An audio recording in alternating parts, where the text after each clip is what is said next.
نحمدہ و نصلی علی رسولہ الکریم اما بعد فاعوذ باللہ من الشیطان الرجیم بسم اللہ الرحمن الرحیم۔ نبی کریم صلی اللہ علیہ وآلہ وسلم کے پاک مبارک شجر نسب کے سلسلے میں جناب حضرت لوی رضی اللہ تعالیٰ عنہ کا تعارف۔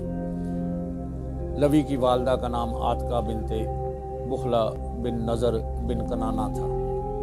قریش میں عاتقہ نام کی خواتین جن کا ذکر نبی کریم صلی اللہ علیہ وآلہ وسلم کے پاک مبارک نسب پاک میں آتا ہے، ان میں سے یہ پہلی عاتقہ ہے۔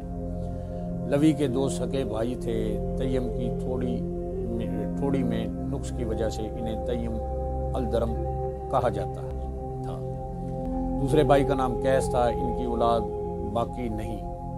ان کے خاندان کے آخری فرد خالد بن عبداللہ کے زمانے میں وفات پائی۔ ان کی میراث کا حقدار کوئی فرزند نہ رہا۔ لوی کو اللہ تعالیٰ نے علم و حکمت کی صفات سے بہرہ مند فرمایا۔ بچپن میں ہی آپ کی زبان سے ایسے جملے نکلے جو ضرب المثل بن جایا کرتے تھے۔ اللہ پاک نے آپ کو بڑی ذہانت اور وسیع النظری عطا فرمائی تھی۔ اللہ سے دعا ہے کہ اللہ ہمیں نبی پاک صلی اللہ علیہ وسلم کا ادب و